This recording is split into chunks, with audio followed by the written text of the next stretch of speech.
Our next interview is with Bruce Clay. He doesn't need an introduction. Everybody knows him, legend in the world of SEO. So Bruce, let's just talk quickly about your top advice to e-commerce stores. Well, I think that what happens right now, what is going on, is e-commerce has to be aware of the automatic conclusion of localized search. We're finding that people are doing searches for products and the search engines are automatically geo-targeting results. So if you were a national brand, you would normally have shown up in every search result nationwide.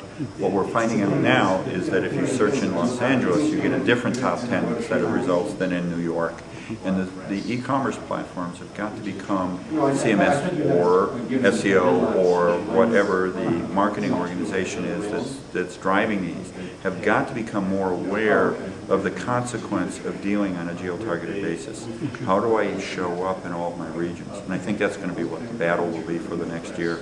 It'll take a while for them to figure out how to get ranked in geo-targeted locations for the very same terms that are making all their money for the last 2 years. Definitely. Now, just generally talking about the SEO industry, and it's continuously changing as Google changes their algorithms continuously.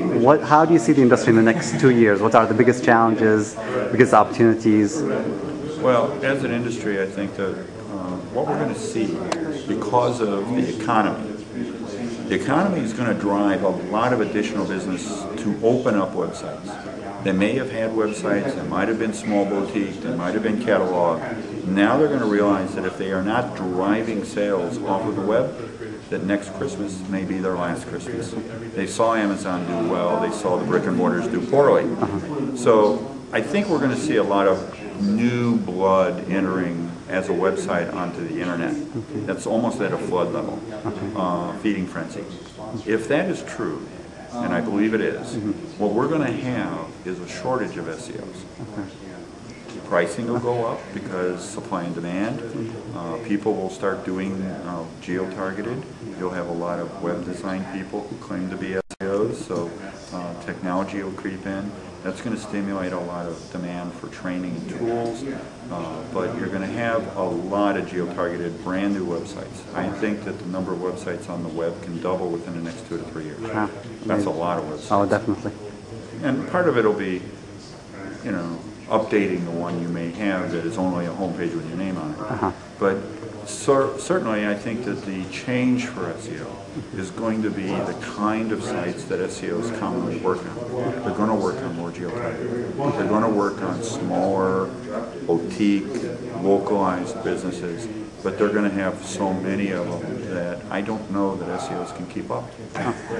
Now, there has been, over the last, I think, year or so, just a flood of new SEO tools, and you guys have released your tool. Your thoughts, tell us a little more about the SEO tool set. Yes.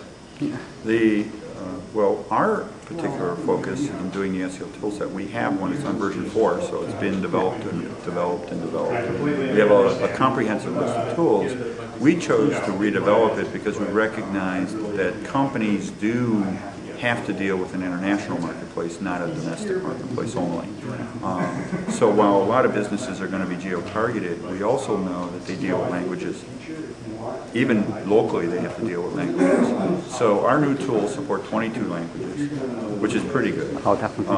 They're designed for very high performance. They're all white hat, totally API driven, things like that. We're able to do proxy queries, so we can query from New York for New York terms, even if you're based in LA.